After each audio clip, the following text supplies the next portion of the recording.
9 अगस्त 1925 रात के लगभग 8 बजे लखनऊ से कुछ ही दूरी पर स्थित एक छोटा सा गांव काकोरी, सुनसान रास्ता, घना अंधेरा और पटरियों पर दौड़ती 8 down Saharanpur Lucknow passenger train. अचानक ट्रेन की चैन खींची जाती है। ट्रेन झटके के साथ रुकती है।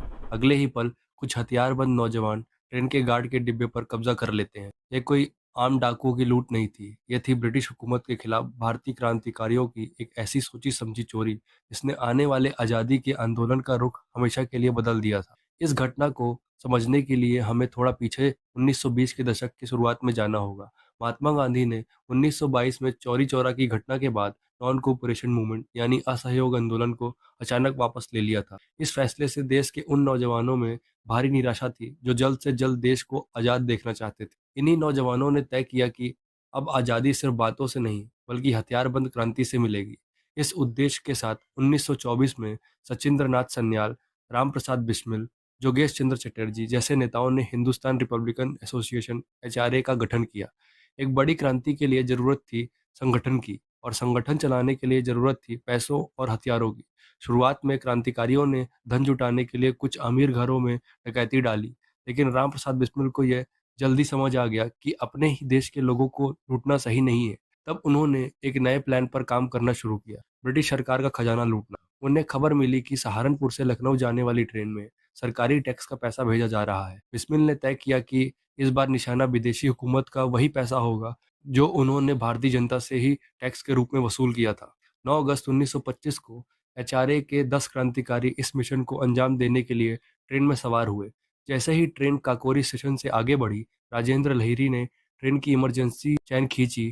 ट्रेन रुकते ही रामप्रसाद बिस्मिल, अशफाक उल्ला खान, चंद्रशेखर आजाद और उनके साथी तुरंत एक्शन में आ गए। उनका निशाना था गार्ड के डिब्बे में रखी लोहे की तिजोरी। अशफाक उल्ला खान और उनके साथियों ने चीनी और हथौड़ों से उस मजबूत तिजोरी को तोड़ा।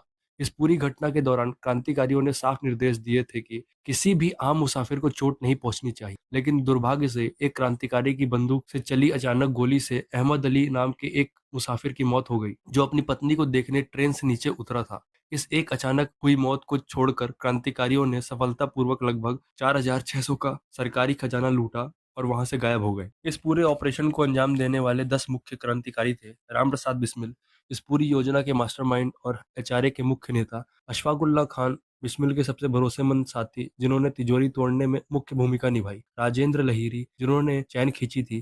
ठाकुर रोशन सिंह एक निशानेबाज क्रांतिकारी जिन्होंने दुश्मनों को रोक रखा था। चंद्रशेखर आजाद जिन्होंने पूरे मौके पर सिक्योरिटी संभाली और बाद में भी ब्रिटिश सरकार के हाथ नहीं आए। इनके अलावा सचिंद्र बख्शी, केशव चक्रवर्ती, मुरारी लाल गुप्ता, मुकुंदी लाल और बनवारी लाल भी इसमें शामिल थे। इस घटना ने ब्रिटिश हुकूमत की नाक में दम कर दिया। इस लूट को उन्होंने सीधे अपने अस्तित्व पर हमला माना। जल्द ही पूरे देश में एक बड़ा इन्वेस्टिगेशन शुरू हुई।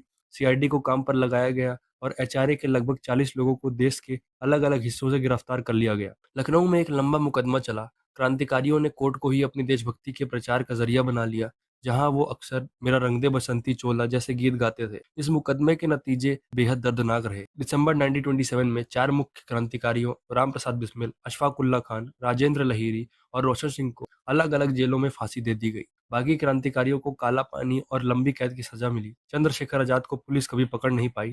ब्रिटिश सरकार को लगा था कि फांसी देकर उन्होंने क्रांति को दबा दिया है, लेकिन वो गलत थे। काकोरी के शहीदों की कुर्बानी ने देश के बचे हुए नौजवानों के खून में उबाल ला दिया था। इस घटना के बाद ही एचआरए का पुनर्गठन हुआ और भगत सिंह, सुखदेव और राजगुरु जैसे नए क्रांतिकारियों ने HSRA, Hindustan socialist Republican association की कमान संभाली। काकोरी कांड ने यह साबित कर दिया था कि भारतीय नौजवान आजादी के लिए अपनी जान की बाजी लगाने से पीछे नहीं हटेंगे। आज काकोरी कांड को गुजरे एक सदी से भी ज्यादा समय हो गया है। इस घटना को इतिहास की किताबों में कभी ट्रेन डकैती या लूट कहा गया, लेकिन असल में यह देश की आजादी के लिए लड़ी गई एक जरूरी जंग थी। रामप्रसाद बिस्मिल, अशफाक उल्ला खान और उनके साथियों ने जो ख्वाब देखा था वो था एक आजाद और बराबरी का भारत। उनकी यह कुर्बानी हमें हमेशा याद दिलाती रहेगी कि आजादी की कीमत क्या है।